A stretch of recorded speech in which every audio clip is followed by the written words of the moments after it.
Hello, this time we will create this modern form without border and standard title bar. However, preserving and re-implementing all the functionality and behavior of a standard Windows form. For example, dragging the form and snap window function, which allows you to dock and organize windows, either by dragging the form to the desktop borders or using the keyboard. On the other hand, re-implement the function of resizing the form from the borders or corners of the form. Add the minimize, maximize and close buttons, and finally create a sliding menu, to expand or collapse. In this behavior, when the menu is collapsed the icons are centered and the text disappears, and when you expand the menu, the icons are aligned to the left and the text is redisplayed. Well, I do this tutorial because several asked me to create a form without borders and keeping the behaviors of a standard Windows forms. In previous videos this type of tutorial has already been made, so I recommend you watch them to understand and extend the functions of this form. Since this time I will not create a function to open the secondary forms within the form, nor how to download and use the icons of FontOcean and create drop-down menus.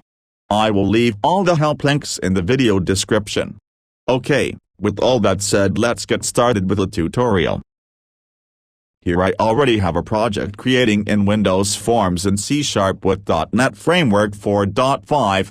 First we will start to design the form. For this we add panels for the side menu, the title bar and the desktop of the form. This is all the same as it was done in the previous tutorials, so I will not explain the details of the controls and the properties.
For the menu buttons and the control box I will use the icon button control from the FontOcean.sharp library. You can download the package from NuGet. If you need help on how to download and use the library, I will place the video tutorial link in the description from the video, or you can just use the standard Windows button.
Once the form design is finished, we go to the form code. We declare a private field of integer type for the border size of the form. The minimum value must be 1, however I recommend a value of 2 or greater, since it facilitates resizing from the form borders. To set the border size, we use the padding property, and to set the border color we use the back color property of the form.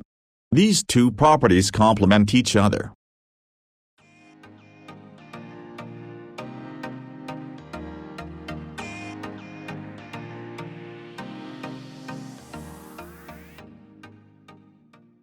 Okay, now we will implement the function of dragging the form from the custom title bar. In order not to lengthen the video, I will copy the code that was made in the previous videos. These are native external methods, found in the user32 library of the operating system. To import this library, it is necessary to reference the interoperability services. Once this is done, we go to the design of the form, select the title bar panel. In the Properties box, select the Events tab. We look for the most out event, and we double-click to subscribe the event. Here we invoke the two previous methods.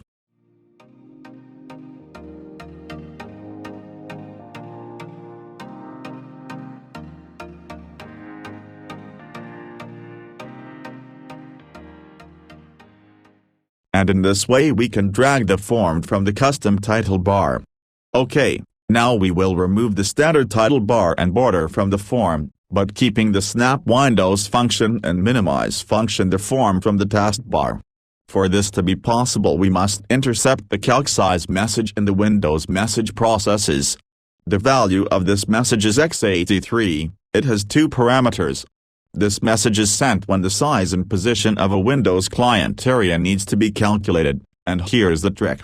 When wparam is true and returning 0 raw, the message parameters will cause the client area to resize to the size of the window, including the window frame. Also this will remove the window frame and window title elements, leaving only the client area displayed. I find this to work from Windows XP, however it works wonders on Windows 7, 8 and 10.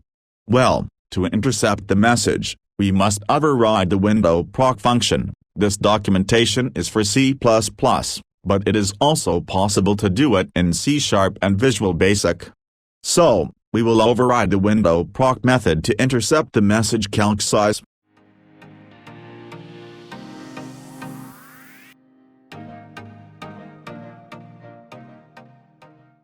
We declare a constant of type integer for the value of the message. You can put the name you want.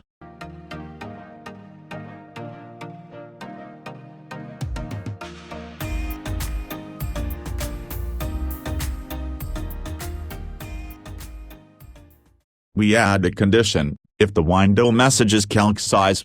Here we can take advantage of adding another condition to determine if the 16-bit parameter is true.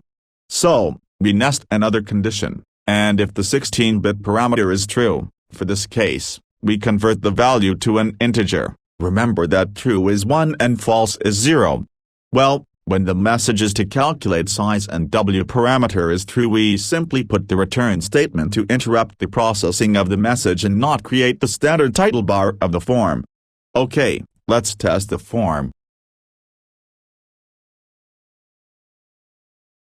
It works fine. The standard title bar and border have been removed, but the Aero snap windows function is kept. I forgot to anchor the control buttons to the right side. I will fix it later. Well, this works flawlessly across multiple monitors and screen resolutions or taskbar location.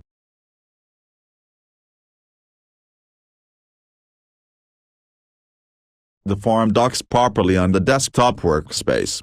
Okay, for the form controls to adapt automatically when resizing the form, we have two options: set the dock or anchor property of the control to as appropriate.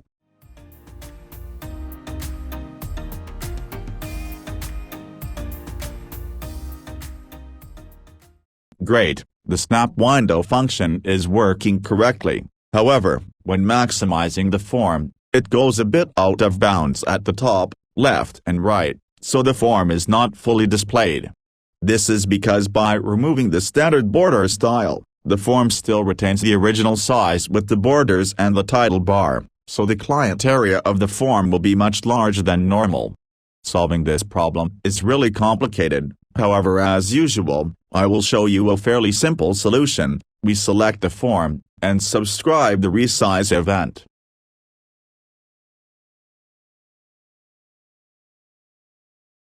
In this event method, we will call a method, for example adjustForm, and generate the method.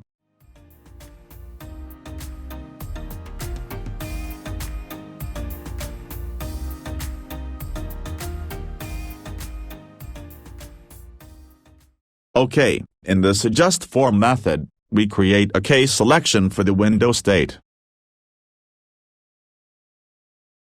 If the window state of the form is maximized, we just add a padding of 8 to the left, top and right.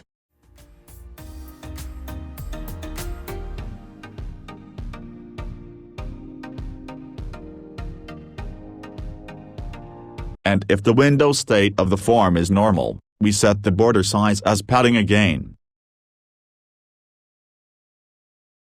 We add a switch condition, so that the padding is applied only once, otherwise it will be executed every time the size or location of the form changes.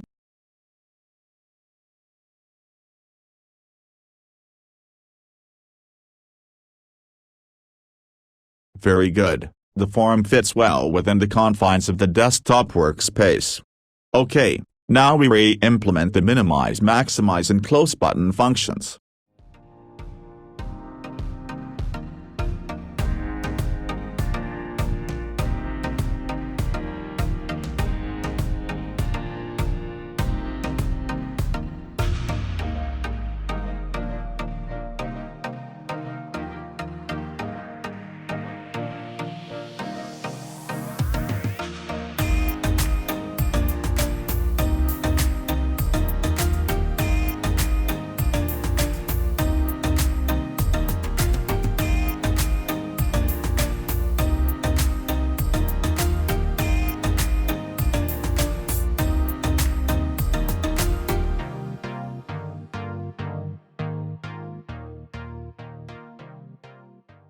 Since this is a main form, the close button should completely close the application.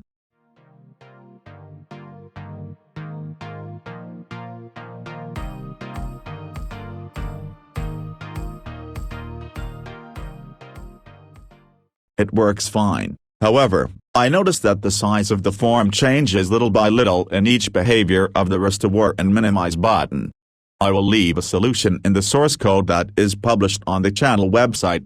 Very well, now we will create the function of collapsing and expanding the side menu when pressing the menu button, but before doing so, we must set and store the text of each button in a variable, in order to remove and recover the text in each slide. To make that possible, we'll use the button's tag property, then set and save the button's text in the tag property.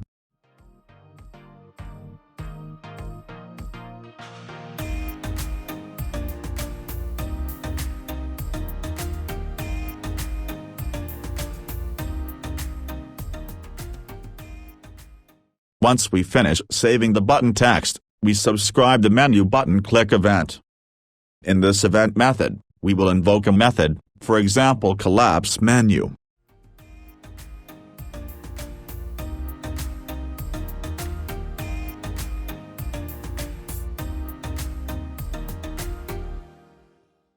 We add a condition: if the width of the menu panel is greater than 200, we collapse the menu, then we change the width of the menu panel to 100. We hide the logo. Since there is no space in a collapsed menu, we dock the menu button in the top. And finally we loop the menu panel controls only to get the button type controls.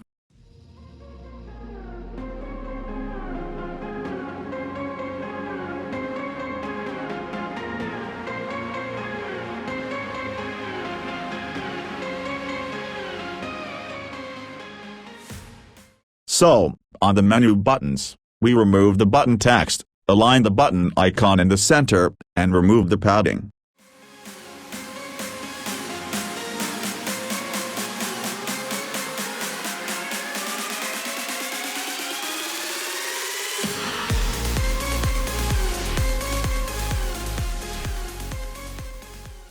Well, otherwise the condition is not met. We expand the menu again. Here we simply revert the previous changes. We set the width of the menu panel. We show the logo again. Remove the dock from the menu button.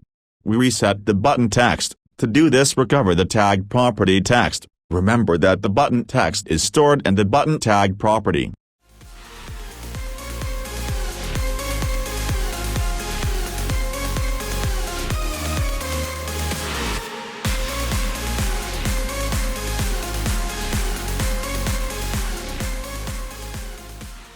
In the same way, we return to set a padding of 10 on the right side. We also add a padding between the icon and the text. For that we simply concatenate 3 blank spaces before the button text.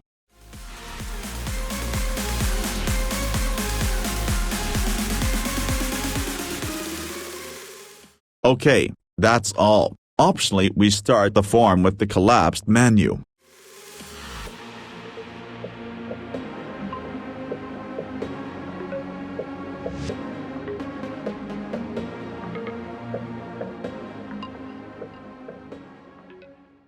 When collapsing the menu, the text is removed correctly and the icons are centered. However, when expanding it does not align to the left.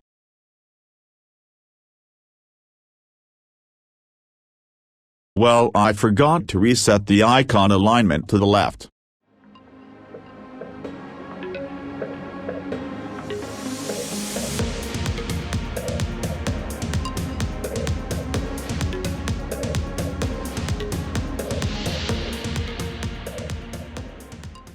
Alright, the sliding menu is working correctly.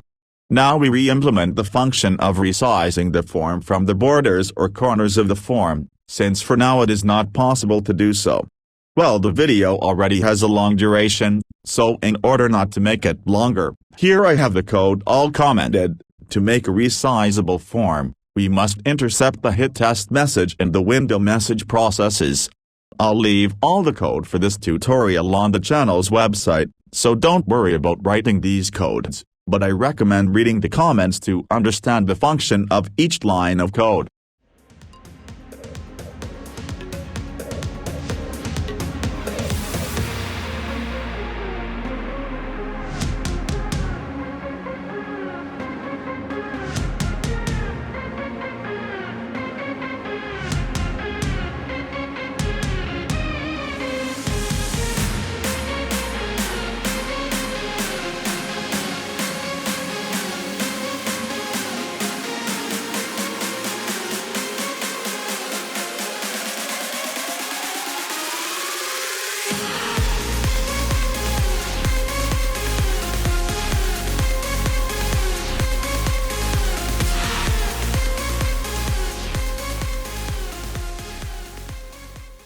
I have an error when dragging the form. Well, I also unconsciously replaced the name of these methods in the action above.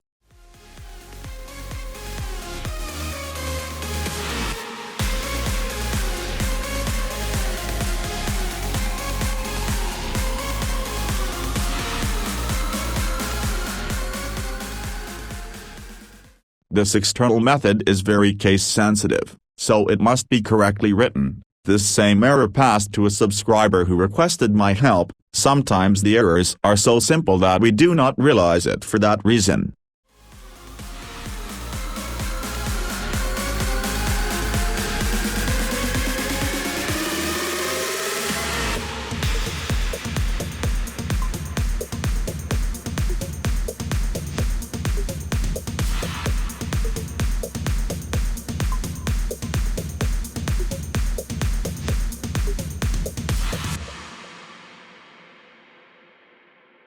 Alright, the resizing of the form from the borders and corners works fine. Well, that's all in this tutorial. You can keep adding more features and appearance styles, for example add a multi-level drop-down menu. This is a custom control that was created in a previous video along with other custom controls. I will leave the tutorial link in the video description, or you can download these controls from NuGet packages, but I recommend creating and modifying it your way. I hope you liked and served something. Until the next video.